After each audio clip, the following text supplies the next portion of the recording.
evening, ladies and gentlemen, and welcome to the Civil Rights Agenda's LGBTQ television show. I am Jackie McKethan, and I am the host, and our guest today is Danielle MacDonald. Hi, everyone. Who has been on before, and she is very good, very comfortable, and so on. I just want to remind everybody that we are sponsored by the Civil Rights Agenda, 2129 Northwestern Avenue, Chicago, Illinois. And if you would like to volunteer and help them in any way, shape, or form, then you can call them at 773-235-8852.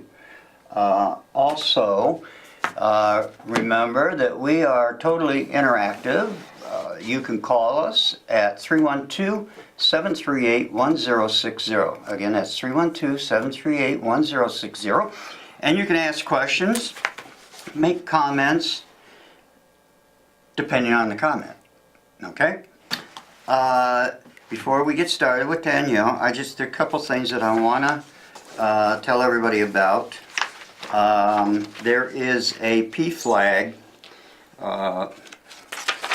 event that is going to be happening Wednesday, September 26th and Thursday, September 27th, and it is called the I had it marked. What happened to it? It's a get together. It's going to be held at the Hyatt Centric, the Loop, and the room rate's $249. But there's going to be a reception on September 26th, then September 27th, a breakfast.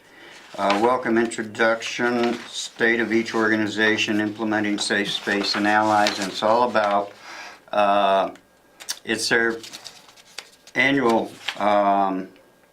convention, but any parent is certainly welcome to go and consider signing up. If you have a LGBT child, then you certainly can go to the event and become a member of PFLAG, which is an organization that not only supports their kids, but it is also an active organization. It also is for the parents to kind of congregate and talk about issues, especially parents that maybe don't know what to do, that are having concerns, or it's a very nice group thing for parents to kind of understand more about the LGBT community, especially for young people. There's also something called the Rainbow Railroad fundraiser. It is going to, now the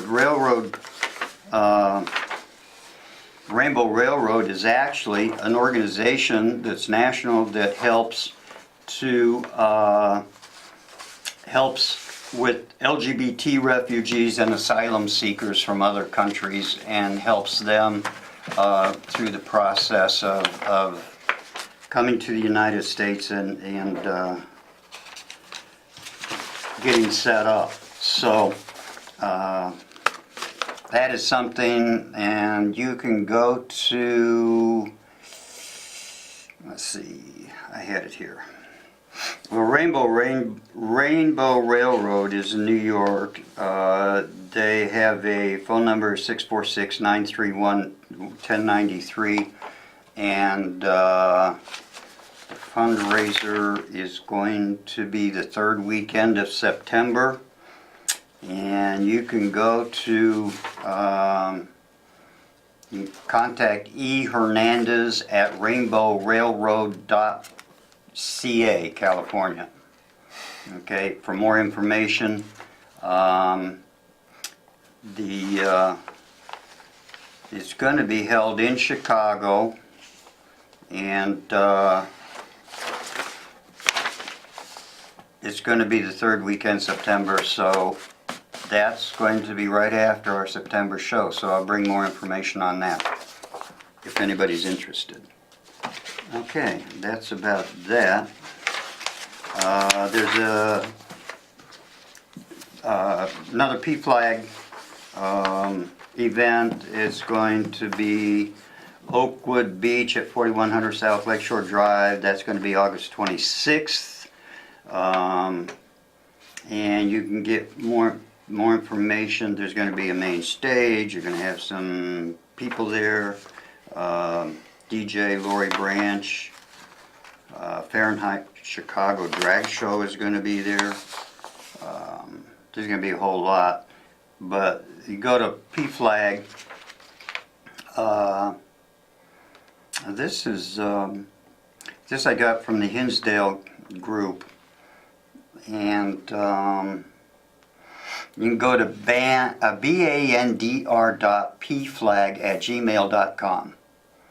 That's bandr.pflag, P-F-L-A-G, @gmail.com.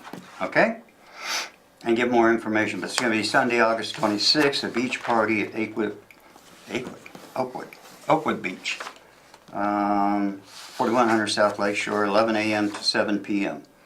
Lots of things going on. I think I'll go to that. I'm not doing anything else on August 26th. Who knows? There's always time for a beach party. Absolutely. Maybe they'll even have a bingo game. Beach party bingo. Sounds like a smashing time. That was an old movie, wasn't it? Oh yeah.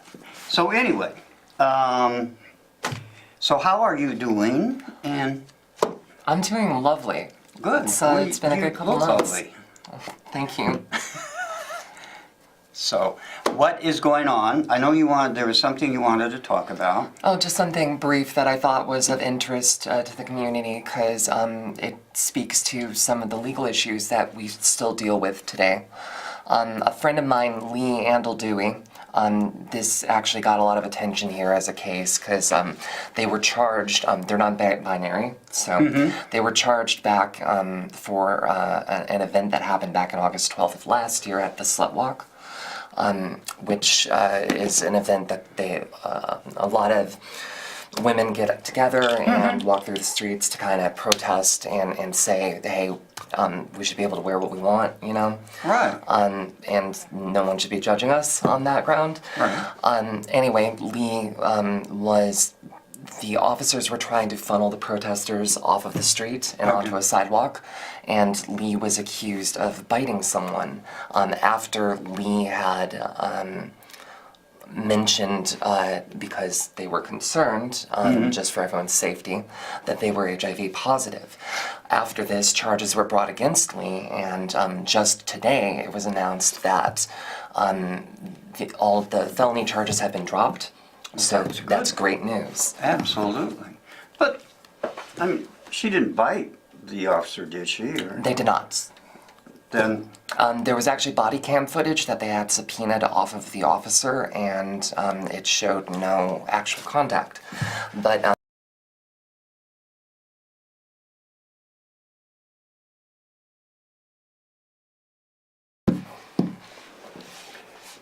where was this at? In Chicago? in Chicago, yeah, they were down in the loop Was this like protesting. during the Pride It was near Fest or the. something, or no? It was. It happens right after it happened August 12th of last year. So.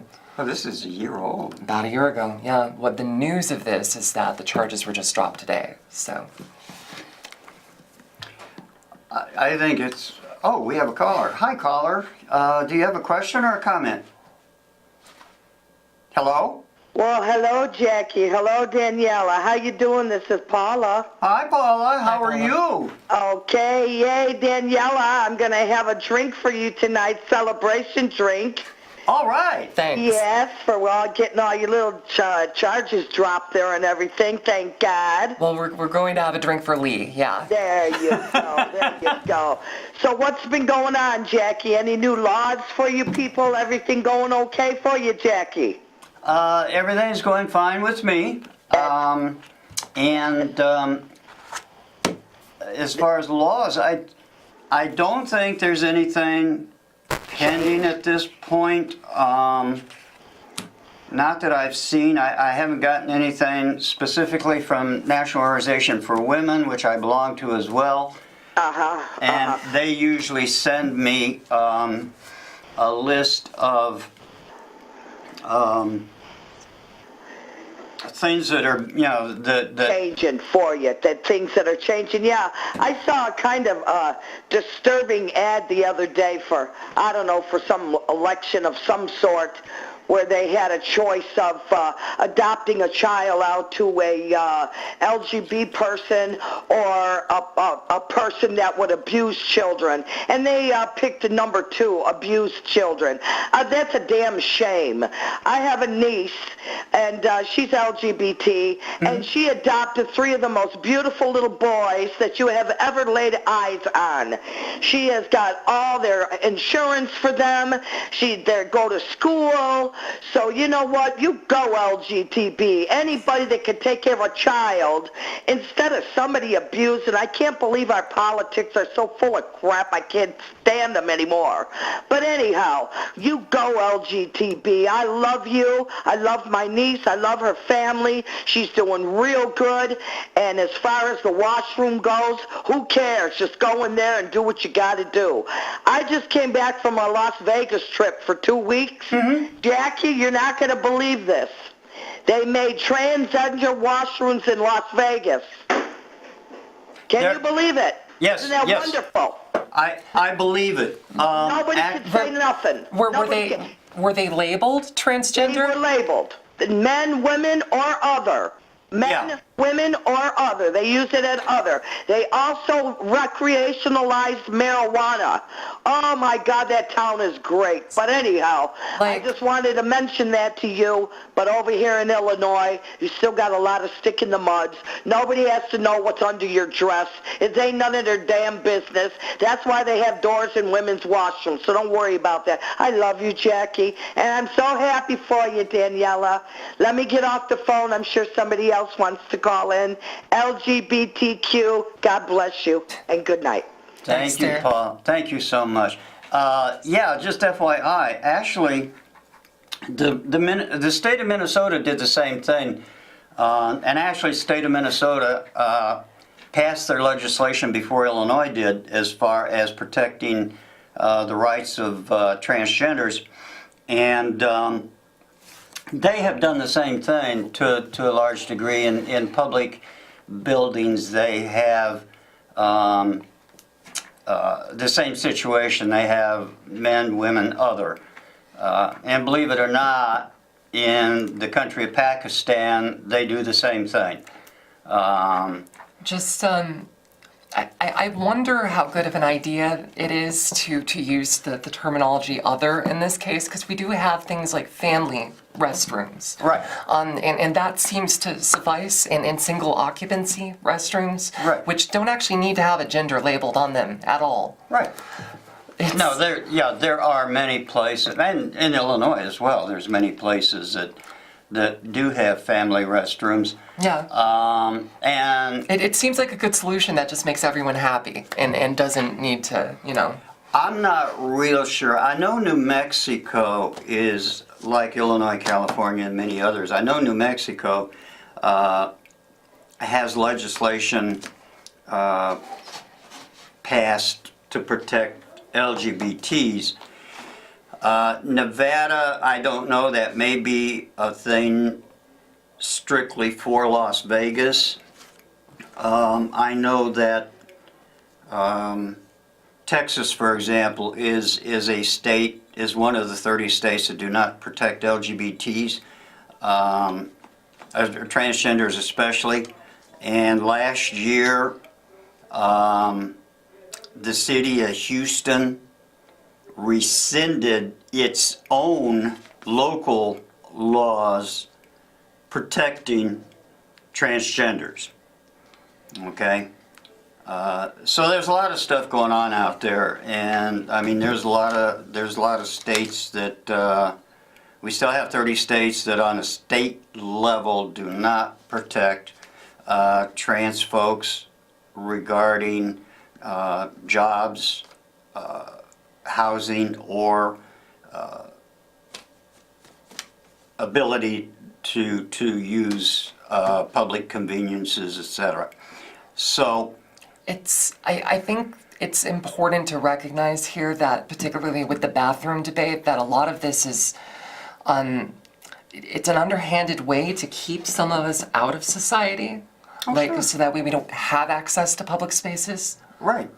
And I don't think that we make that point clearly enough sometimes. It's because we've all just been using the bathroom and just going about our business, you know? And But it's also important to know that in the state of Illinois and the other 19 states, we have remedy against, we have now we do, yes. judicial remedy. Those other 30 states, no, they don't. However, on the same note, I'm from Topeka, Kansas, and when I go back there, I use the ladies' rooms, and I've never had anybody stop or question me. Yeah. Now, conversely, I have had, because I'm a vice commander for the American Legion post in Crete, Illinois. We meet in a pub and grill, Yeah. okay? I had the owner of the pub come up to me one time recently and say, you know, there's some ladies here that don't think you should be using the ladies' room. And my response was simply, I'm within the law, and if they don't like it, you know, that's their problem, not mine. I think that we should address people's fears here, but I think that we do need to clearly draw a line that those are fears not founded on any reality. Well, granted. Oh, absolutely. I agree 100% with you. What's happening is, you know, those that complain about it, quite frankly, are ones that are hearing other things in another ear, probably from a religious organization or church or something like that. Some of that, I mean, regardless of where the message is coming from, there's a collective unconscious voice at the moment playing on people's fears about, and particularly like with all this news that we have about, it's a think of the children sort of defense a lot of the time. And I don't know, like can't we just pee in peace? Well, you're right, absolutely. And the sad part of this whole thing, this is the sad part of the whole discussion, is the kids don't really care and are not really interested in who uses what bathroom. That's always been one of the weirdest things, is like some parents will come up and say, like, how am I going to explain this to my kids, you know? But I have yet to meet a child that they're just like, okay, this is my reality now. Yeah. Well, no, I mean, pretty... To them, it's not something that they're concerned about. No. So they don't talk about it. And, you know, it's not like I've ever had a child rush up to me and say, what are you doing in my washroom? You know, that's not going to happen. No, okay? not so much. It's... That there's a point, like, right in the middle of my transition, like, when I didn't clearly fit into one particular bucket, you know? Where that was a little bit more fraught and complicated. And that's, like, right when we all need a little more grace, you know? Provided to us by the community, I think. But it's been years now since I've directly had to worry about it, I guess. Right. It's interesting, though, because, like, people... Yes. I don't know. Sorry. No, you're right. And my philosophy is this. Okay. There are two situations out there. We have people that are ignorant, but we have people that are bigoted. Those that are ignorant need to ask questions, and they don't, so that they can find out what the truth is. Okay? The people that are bigoted, you know what? You can feed them all the information in the world, and it's not going to change a thing because that's just the way they are. They don't care.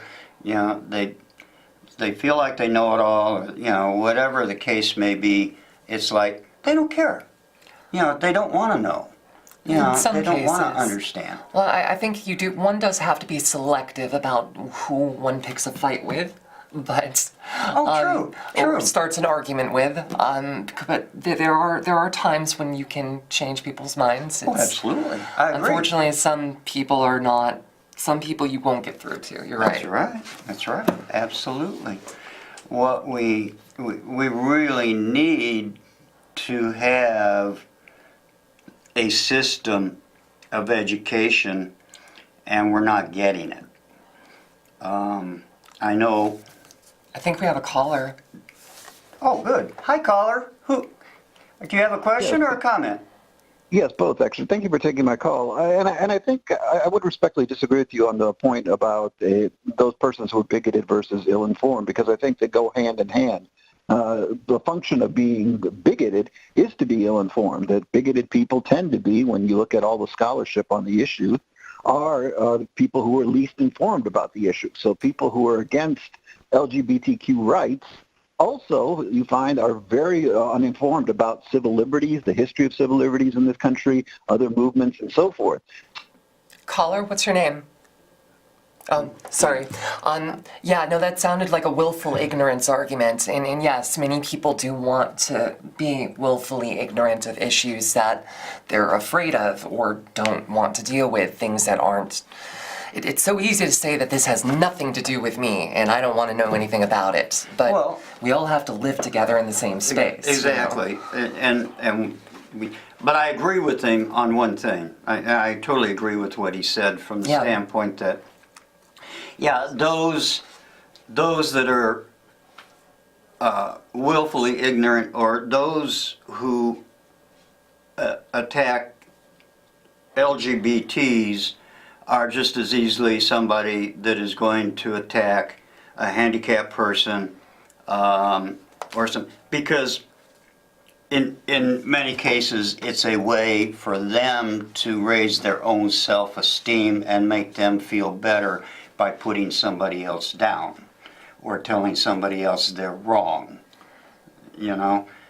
So that is a psychological thing, and again, whether doctors can cure that or not cure it, that I can't tell you, because I don't have a I don't even think it's so much a doctor problem, you know. or a therapist or whatever. But the point being, yeah, you're right. I mean, there's some people, we're not going to change their mind, and that's fine, as long as they don't come up to me and try to give me a hard time, or come up to you and start giving you a hard time. I mean, the main thing that I'm worried about with the folks that are willfully ignorant like that is that there are some of them that believe that I'm mentally ill, that there's something wrong with me, and that I'm the one who's wrong. I agree. I agree, and you're absolutely Excuse me. right. I just, those sorts of folks concern me a little bit more because I'm afraid of what do you want me to do, you know? Like, I'm not doing anything to hurt you, I just want to go about my life. And I don't... I agree with you 100%, yeah. And I've often asked, you know, I will ask the people, well, you don't like what I'm doing, how does that concern you? Yeah. Nobody's telling you. It's like this whole religious freedom thing is like, I'm not telling you how to believe, why are you trying to tell me how to believe? You know what I'm saying? I mean, we live in a country where everyone likes to say that we're all about our freedoms here, and But a lot of them are the very people that turn around and say, well, the people that like to scream about freedoms the loudest often seem to be the most prescriptivist. They want to tell us what to do, you know? Exactly. Exactly. And we have in our society, we have a very hard time with that. I still think that part of the problem is the fact that our government does that quite often all around the world, tries to go in and tell other people in other countries and other societies and other, you know, how they should live their lives instead of saying, oh, okay, that's the way you've lived for the last 3,000 years, then hey, you know, it's your country, we'll leave it alone. But we don't do that because of economics. We do that because we want their oil. We do that because we want their forestation. We do that because we want something from that country. I mean, And we could go on a rant about international politics here and And economic that's what theory, it's all but about, I yeah. don't think anybody really needs me to start in on Marx right now. So. oh, go ahead. We're just about out of time here, and God, it went so quickly. We're having a good time. But yeah, I wish I had a 2-hour show, but we don't. Anyway, but I do want to thank you so much for coming back again. Thanks for having me It's so again, good Jackie. to see you and have you back, and hope we can do it again someday. I'd love to. Okay, all right. Is there any last thing that you would like to tell our audience? Keep fighting the good fight. That's all we can do. That's all we can do. Thank you, Paula. And that's what we need. We need people that are out there that, yeah, that, I now want to say this real quick. I've said this on Facebook so many times within the community, and that is that one of the things that I think we need as a community, we need more of, is the general public. I don't care if you call them straight or otherwise. We need more of the general public to show their support, because I really think that there are. There's a lot of allies. There's a lot of people who will I think, act and be allies, not just in name, but in action. Right. And that's what we need. Right, exactly. I agree 100%. That's a right on. Okay, I'll be back same time, same bat station next month, right here, and I hope you will join us. And until then, from all of us here to all of you there, goodbye. And I want to mention one more thing. This is the 35th year for CAN TV. So this is their birthday, okay? All right. Thank you, CAN TV. Till next month. Goodbye. Bye.